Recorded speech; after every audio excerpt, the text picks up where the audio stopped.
साहिब बंदगी सतनाम जी, सकल हंस आत्माओं को साधुवाद प्रेम बंदगी जी। मेरे सतगुरु जी के चरणों में मेरा दंडवत प्रणाम। साहिब बंदगी सतनाम। मेरे गुरु की प्यारी शाह संगत जी, आज का विषय बहुत ज्ञानवर्धक है, बहुत विवेक जगाने वाला है, आपके विवेक की तलवार में धार लगाने वाला है। एक एक बात ध्यान से सुने और अपने विवेक की तलवार में अच्छे से धार लगाएं भाई। परमात्मा आपको विवेकी बनाए, परमात्मा आप पे कृपा बरसाए, यही हमारी तो अरदास है। तो भाई फ्री सेवा है आप भाइयों के लिए। आप एक एक बात को अच्छे से सुन के भाई समझें, तभी मजा है। तो भाई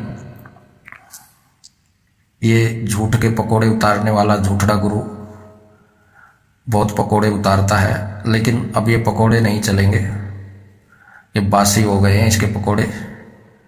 क्योंकि कलगी की तलवार इसकी हर बात को जड़ से उखाड़ देती है, कछुए की। अब ये कछुआ जब भी मुंडी निकालेगा तभी इसकी मुंडी काट दी जाएगी। तो भाई यही है त्रिलोकीनाथ कलिकाल, धर्मराय भी यही है। इसने अपने नाम की डेफिनेशन खुद बता रखी है। गूगल पे देख देख के बड़ा दयालु होता है, बड़ा खुश होता है अपना नाम देख देख के कि मेरा नाम इतना बड़ा है। तो भाई इसको बस अपने नाम 52 अक्षरों में फंसा हुआ है। ये 52 अक्षर से इसका पीछा नहीं छूट रहा है और बोलता है कि मैं सबको 52 से पार कर दूंगा। अपनी तस्वीर से इसका पीछा नहीं छूट रहा है और बोलता है कि मैं शरीर नहीं हूं और गले में माला डलवाता है, प्रांत में पानी रख के अपने पैर धुलवाता है, शरीर की पूरी पूजा करवाता है ये। तो भाई ये कल्पना है, कल्पना में फंसाता है और फिर नैन मटक्का करता है निरंजन, बोलता है मेरी आंखों में देखो तो भाई ये कल्पना में लेके जाता है साथ संगत को। क्योंकि जैसे ही संगत इसकी आंखों में देखती है, इसका चेहरा देखती, तो वही उसके ध्यान में टिक जाता है बेचारों के। तो जय गुरुदेव जय गुरुदेव, उसमें ही फंसाता है। तो भाई कैसे पार होंगे बेचारे जीवहंस। ये गडरिया इनको शेर नहीं बना रहा है, भेड़ बना रहा है, डराता है, डरा डरा के मुंह निकाल देता है। तो भाई ये परमात्मा के बच्चे हैं, परमात्मा के जीव हैं, तो तू इनको भेड़ बना रहा है, बंधन में डाल रहा है।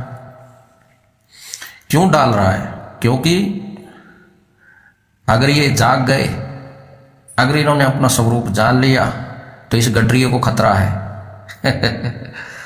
क्योंकि फिर ये गडरिये की दुकानदारी नहीं चलेगी ना भाई, इसकी दुकान पे ताला लग जाएगा।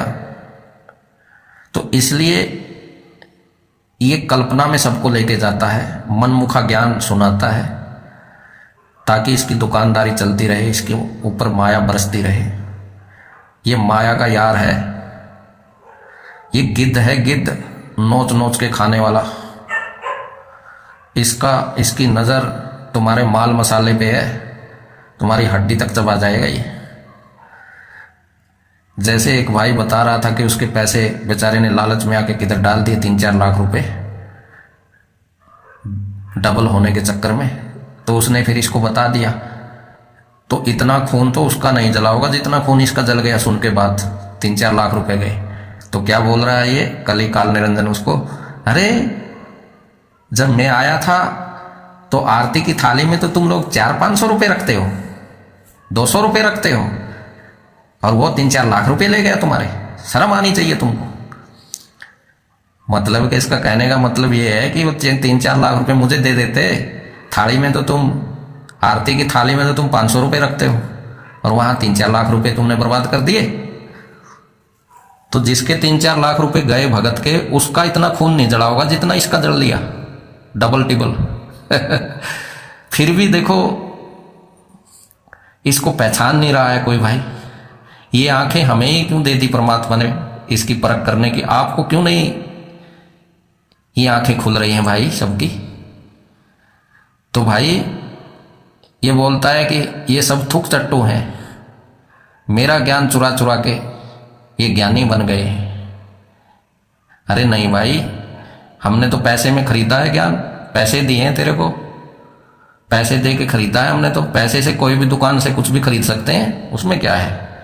तू बेच रहा है, संगत खरीद रही है पैसे दे दे के, पैसे चढ़ा चढ़ा के तेरे आगे। तो हमने भाई चोरी नहीं की है, हमने तो पैसे दे के खरीदा है ज्ञान। चोर मत बोलना हमको, पैसे दे रखे हैं, पैसे दे के खरीदे हैं भाई, क्योंकि तू बेच रहा है, हम लोग खरीद रहे हैं पैसे दे दे के ज्ञान। क्योंकि ये व्यापार खाना है, संतों की वाणियों को बेच दिया है इनने, निकम्मों ने। आप इनको सतगुरु मानते हो क्या भाई? इसको गुरु मानते हो? गुरुद्रोही को। इसने अपने गुरु की इज्जत नहीं की, अब लेना का देना पड़ रहा है इसको। तो भाई इसके शिष्य इसकी क्यों इज्जत करेंगे? जो कर्म इसने किया है वो तो इसको ही भरना पड़ेगा ना। और गुरु बन बैठा, बताओ। तो भाई गुरु के होते हुए गुरु बनना भी महापाप है। तो ये इसको श्राप है, क्योंकि ये कली काल निरंजन है भाई। तो अब इसके देखते हैं अज्ञान की पुड़िया खोल के कौन से पकोड़े उतारे हैं इसने झूठ के। तो पहला पकोड़ा इसने कौन सा उतारा? पहला पकोड़ा इसका है कि कुरम गुण के सिवाय तुम्हारी मुक्ति नहीं हो सकती। कुरम से ही तुम्हारी मुक्ति होगी, कुरम गुण से तुम्हारी मुक्ति होगी। इस बात को कोई काट के दिखाओ, कोई काट नहीं सकता। तो पहला पकोड़ा ज्ञान इसका ये है। तो भाई आप सबके सामने इसकी बाल की खाल निकाली जाएगी, आपके सामने इसका ऑपरेशन किया जाएगा, कलगी की तलवार से काट दी जाएगी इसकी झूठ। तो भाई आप ही सोचो, क्या गुण से मुक्ति होगी हमारी? अरे भाई कुरम तो खुद बंधन में है। कुरम, इसको पूछो कुरम की कितनी अवस्था है, कुरम की कितनी अवस्था है भाई? कुरम की निराकार और साकार दो अवस्था तो ये हो गई, और फिर जागृत, सौपन, ससुक्ति, तुरिया, तुरियातीत। तो भाई इतनी अवस्था में फंसा है ये कुरम, बंधन में है ये कुरम, ये निर्बंध नहीं है भाई। तो क्या इस कुरम गुण से मुक्ति हो जाएगी तुम्हारी? गुण और अवगुण से मुक्ति नहीं होती, मुक्ति होती है सत्य से। सत्य के अनुभव करने से मुक्ति होती है, सत्य को जानने से मुक्ति होती है। गुण और अवगुण से मुक्ति नहीं होती किसी की भाई। ये दिमाग से भ्रम निकाल देना। तो भाई ये बोलता है ना कि इसको कोई नहीं काट सकता, इस बात को तो आप सबके सामने है, कलगी की तलवार ने इसके टुकड़े टुकड़े कर दिए। इसकी बोलता था इसे कोई काट के दिखाओ, पूरा ही कट गया इसका ये। तो भाई कुरम बंधन में है।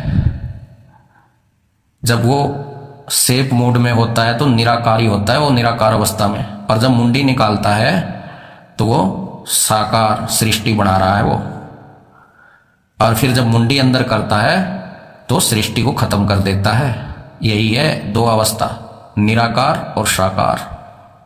तो इन दो अवस्था में कुरम है, खुद बंधन में है। तो भाई इससे मुक्ति नहीं होगी, मुक्ति होगी जो इन गुणों से न्यारा है। वही मेरा सतगुरु प्यारा है, वही है मुक्ति का दाता, वही कर सकता है हमें मुक्त। बाकी किसी की हिम्मत नहीं है कि कुरम सोचे मैं मुक्त हो जाऊंगा। वही दया करके आके भेद बताता है, तब जाके भाई उसकी दया से वो चाहेगा तो होगा ये कार्य, उसके बिना नहीं हो सकता। तो ये जो झूठ के पकोड़े उतार रहा है, तो भाई इसको सवाल करो, पूछो इसको। क्योंकि ये पकोड़े तुम लोग खा लेते हो, ये मत खाओ भाई, ये भांग के पकोड़े हैं, आपको नशे में कर देते हैं ये पकोड़े। लेकिन हम आपका नशा पूरा उतार देंगे भाई, आपकी याद पूरी ताज़ा कर देंगे। तुम्हारा भाई तुम्हारे साथ में है भाई। तुम शेर हो, भेड़ बकरी नहीं हो। शेर बनो, शेर। जागो मेरे भाइयों, जागो। तो भाई ये तो इसका पूरा कट गया है। अब दूसरा क्या है, एक और इसने बोला था, पकोड़ा उतारा था झूठ का। बोलता है कि जो मेरी बात मानेगा, देखो कबीर साहिब की वाणी अपने ऊपर ही फिट कर ली। कौन सा? जो ना माने कहा हमारा, राम रहे उन्हीं से न्यारा। वाह जी वाह, शाबाश। गुरु की प्यारी साध संगत जी, ये कबीर साहिब की वाणी उसी के ऊपर फिट होती है, उसी पे सुशोभित होती है। ये उल्टे लटकने वालों पे नहीं, जो उल्टे लटक के आए हैं। ये सतगुरु नहीं है भाई, ये काल निरंजन है, अपने ऊपर फिट करता है। ये अपराध है, जुर्म है किसी की वाणी अपने ऊपर फिट करना। लेकिन कानून का मास्टर है ना भाई, ये तो न्यायाधीश है, धर्मराय है। धर्मराय भी इसी के काम है सारे। जब कानूनी इसका हो गया तो भाई अपने ऊपर वाणी फिट कर लिया इसने। जो ना माने कहा हमारा, राम रहे उन्हीं से न्यारा। बोलता है जो मेरा कहा नहीं मानेगा ना, वो नरक कुंड में जाएगा। बोला उसको कोई नहीं बचा सकता नरक में जाने से, ऐसे बोलता है ये। तो इसके ऊपर एक वाणी आई थी, एक मेरी शायरी है, वो इसी के ऊपर आई थी, इसी पे फिट होगी। वो शायरी थी कि जो भी माने कहा तुम्हारा, नरक कुंड में वो जाए बेचारा। जो भी इसका कहा मानेगा वो नरक कुंड में जाएगा। क्योंकि ये सतगुरु कबीर जी नहीं है भाई। इसको सतगुरु समझने की भूल बिल्कुल भी मत करना मेरे भाइयों। क्या बोलता है ये कि मैं लेके चलूंगा तुम्हें उस पहाड़ के ऊपर, वहां मखमल बिछा हुआ है। चलो इसका भी देखते हैं भाई, विवेक की तलवार से करेंगे इसका भी। बाल की खाल निकाल के फेंक देंगे काट के। तो इस पे नजर करते हैं जरा, रहमते नजर। सतगुरु की दया, देखते हैं इसमें कितना दम है इसकी बात में।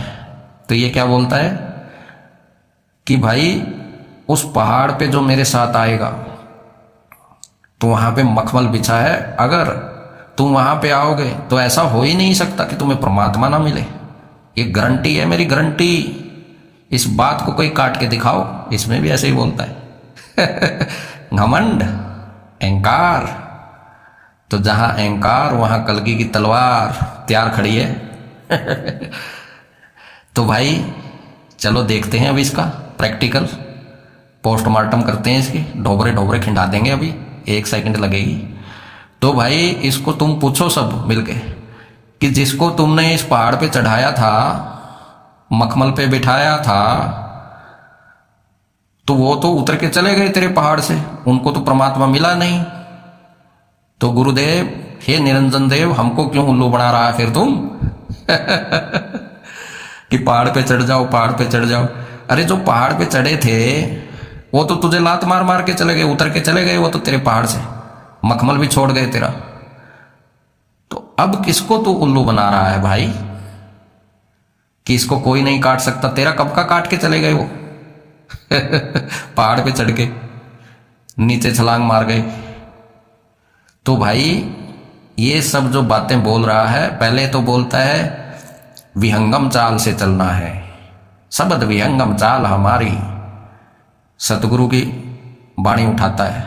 फिर इसने अब कछुए पे आ गया, कछुए की तरह सिमट जाओ, कछुए की तरह सिमट जाओ। अब आ गया पहाड़ पे चढ़ जाओ, पहाड़ पे चढ़ जाओ। अरे कहीं तो टिक जा, कहीं तो टिक जा झूठड़े। कितनी झूठ बोलेगा? कितनी झूठ बोलेगा झूठे? चल झूठे कहीं के। तो ये तेरे जो पकौड़े हैं अब नहीं कोई खाने वाला है। जो भांग मिला मिला के खिलाता था ना, अब तो मेरे भाइयों की भांग उतर रही है। सबकी भांग उतर जाएगी, परमात्मा सब पे दया करेगा, सबका विवेक जगाएगा। तो मेरे गुरु की प्यारी साध संगत जी, ये बोलता था कि इसको कोई काट के दिखाओ, ये भी कट गया इसका। बोलता है पहाड़ पे चढ़ जाओ, पहाड़ पे चढ़ जाओ। आप एक बात बताओ, जो सत्य है भाई, क्या सत्य पहाड़ है? क्या वो पहाड़ के ऊपर बैठा है? सत्य है? भाई जब पहाड़ भी नहीं था, सत्य तो जब भी था। तो इतना सोच विचार करो मेरे भाइयों, विवेक लड़ाओ। ऐसे ही नहीं किसी की माया जाल में फंसो भाई, कल्पना में। ये तो कल्पना करवा रहा है तुमसे। जैसे कल्पना करवाएगा वैसे ही तुम्हारी सूरत उसमें शिथिल होती चली जाएगी कल्पनाओं में। कल्पनाओं से नहीं मिलता वो परमात्मा भाई, वो तो विवेक से मिलता है, बुद्धि से नहीं मिलता वो। मन और बुद्धि तो उल्टे लटक जाते हैं वहां जाके, और ये तुम्हारी कल्पना में तुम्हें लेके जाता है, कल्पना में तुम्हारा बीज प्रफुल्लित कर देता है। तुम्हारे अंदर फिर वही घर बन जाता है, निज घर। उसी में तुम्हारी सूरत शिथिल होती रहती है। ऐसे बोल रहा था, ऐसा होगा वैसा होगा, सोची सोच ना होई चाहे सोची लखवार। तो ये तुम्हें सोच में डाल देता है भाई। क्यों? क्योंकि ये निरंजन है। ये भेष सतगुरु का ही धर रखा है इसने। वाणी भी वही सुनाता है सतगुरु की, कबीर साहिब की, लेकिन फिर पलट देता है। जब इसकी वाणी कटती है, जब इसकी वाट लगती है, तब ये उस वाणी को तुरंत पलट देता है भाई। लेकिन कहां तक पलटेगा? कलगी की तलवार आ ली है अब इसकी तरफ। जैसे मुंडी निकालेगा वैसे मुंडी कटवा लेगा अपनी। तो गुरु की प्यारी साध संगत जी, आज एक बहन ने मुझे एक वीडियो भेजी नरमदेव बाबा जी की, जो जंगल में ज्ञान दे रहा है। तो वो ऑडियो में कोई उससे सवाल कर रहा था कि मुझे मरने की कला सीखनी है गुरुजी। तो वो नरमदेव बाबा उसको बोल रहा है कि भाई मरने की कला नहीं है मेरे पास, मैं तुम्हें जीने की कला सिखाऊंगा, जिया कैसे जाता है। तो भाई वो जीने की कला सिखाता है जंगल में, और ये झूठ के पकोड़े वाला आपको मरने की कला सिखा रहा है। ये चल क्या रहा है भाई? एक बोलता है कि मैं मरने की कला सिखाऊंगा, मरा कैसे जाता है, और एक बाबा जी बोलता है कि मैं तुम्हें जीने की कला सिखाऊंगा, जिया कैसे जाता है। ये हो क्या रहा है भाई? अरे हमने नहीं सीखनी भाई कौन सी भी कला, कलाओं में नहीं फंसना है मेरे भाई। ये सब मन की कलाएं हैं। हमें ना जीने में फंसना है, ना मरने में, ना जन्म में और ना मृत्यु में। जन्म और मृत्यु से न्यारा जो सत्य है, जो ना जन्मता है ना मरता है, उसको जानना है भाई, उसका अनुभव करना है। तो भाई ये झूठड़ा बाबा तो बोलता है कि मैं तुम्हें मरने की कला बताऊंगा, कैसे मरा जाता है। और एक बोलता है कि मैं तुम्हें जीने की कला सिखाऊंगा, कैसे जिया जाता है। तो भाई इन दोनों कला ही नहीं चाहिए हमें तो। इस द्वैतवाद में हमें नहीं रहना भाई। हमें तो इन कला और गुणों से, अवगुणों से न्यारा जो सत्य है, शुद्ध चेतन स्वरूप हमारा भाई, उसको जानना है। उसमें सिमटना नहीं है भाई, उसको जानना है। जानने मात्र से ही, अनुभव मात्र से ही आप सब कुछ जान जाओगे। जैसे प्रकृति का नियम कोई बदल नहीं सकता। जब उसे जान जाओगे तो आपको ये पता चल जाएगा कि शब्द अपनी जगह पे है, सूरत अपनी जगह पे है, मन अपनी जगह पे है, माया अपनी जगह पे है, तीन गुण अपनी जगह पे है, और तीन गुण से बनी ये काया अपनी जगह पे है, और इस काया में हाथ पांव अपनी जगह पे है, आंख कान नाक मुंह अपनी जगह पे है, और इसके ऊपर ये जो खाल है ये अपनी जगह पे है, और इसके ऊपर जो बाल लगे हुए हैं, इसमें खाल में बाल, ये भी अपनी जगह पे है। तो गुरु की प्यारी साध संगत जी, एक बाल भी अपनी जगह पे पूर्ण है, उसकी भी उतनी वैल्यू है जितनी इस शरीर की है। सबकी वैल्यू अपनी अपनी जगह पे है। बाल उखाड़ के देखो, बाल तोड़ हो जाता है, चीखे मारता है आदमी। तो भाई बाल से लेके खाल तक और शब्द विहंगम चाल तक सब चीज को जान लेना ही पूर्ण आत्मज्ञान होता है। ये जानना होता है, इसका अनुभव करना होता है हर चीज का। इसे कहते हैं आत्मज्ञानी। सिमट जाओ, फलानी हो जाओ, ढिमकी हो जाओ। तो भाई हम कहाँ बैठे हैं तब पता चलता है। शब्द की आंख खुल जाती है, शब्द की आंख से सारे शरीर का पता चल जाता है, सारे पेड़ को जान जाते हैं। अक्षर पुरुष एक पेड़ है, निरंजन वहां की डार, तीन देव शाखा भय, पांच रूप संसार। जो इस पूरे पेड़ को जान जाता है वही तत्वदर्शी संत होता है। तो भाई हर चीज की अपनी जगह पे वैल्यू है। ऐसा नहीं है प्रकृति का नियम कोई नहीं बदल सकता है कि बाल यहां से पाड़ के और यहां लगा दिया, ऐसा कभी नहीं होता है। इसको पूरा का पूरा जानना होता है, ना खींचना होता है, ना तानना होता है, ना उठाना होता है, ना पटकना होता है, ना अंदर होना होता है, ना बाहर होना होता है, कुछ भी नहीं करना है। ये ज्यों का त्यों जान लेना है, जड़ और चेतन को समझ जाना है। तुम्हारी अवस्था क्या है, तुम कौन हो, ये सब का सब जान लेना है मेरे भाई, अनुभव कर लेना है इस चीज का। इसी को कहते हैं आत्मज्ञानी, इसी को कहते हैं पूर्ण ज्ञान। वो अपनी अवस्था में रहता है, फिर जीते जी उसे अपनी परम अवस्था का पता चल जाता है कि मैं कौन हूं। तो ये होता है आत्मज्ञान। सिमट जाओ, कछुए की तरह हो जाओ, कुछ भी नहीं होना है भाई। बोलता है कि ना कहीं आना ना कहीं जाना, पिंजरे में बैठ के तुम बोल दोगे, तो भाई ऐसे बोलने से तुम पिंजरे में ही रहने वाले हो अरे जिसको ये ज्ञान हो गया कि मैं पिंजरे में नहीं हूं, मैं पिंजरे से बाहर हूं, जिसको ये ज्ञान हो गया वो कैसे पिंजरे में रहेगा। पिंजरा ये शरीर, और जब उसको शरीर से न्यारी अपनी अवस्था का पता चल जाता है तो वो कैसे पिंजरे में रहेगा। फिर जो कुएं से बाहर बैठा है और कुएं में उसका ध्यान पानी देख रहा है तो भाई वो तो कुएं से बाहर है ना, कुएं में तो उसका ध्यान गया है, तो बस कुएं से अपना ध्यान हटा लिया उसने, वो तो बाहर ही है, वो अंदर थोड़ा उसे ज्ञान है कि मैं बाहर हूं, मैं तो बाहर बैठा हूं, मैं तो देख रहा हूं बाहर बैठ के। तो बस उसने अपने दृष्टा भाव को गिरा देना है। जैसे ही दृष्टा भाव गिरा बस वो अपनी अवस्था में आ गया, सीधी सी बात है जो कछुआ है वो दृश्य और दृष्टा में फंसा हुआ है, दो अवस्थाओं में कभी नहीं छूट सकता वो, जब तक उसे सतगुरु उसका भेद ना बता दे। तो भाई ये है परम सत्य कलगी की तलवार, कछुए को पड़ेगी बहुत मार और कछुआ भागेगा विदेश में। दूध भी श्रीलंका का पीता है ये जाके इंडिया में दूध नहीं, श्रीलंका में जाके दूध पीता है।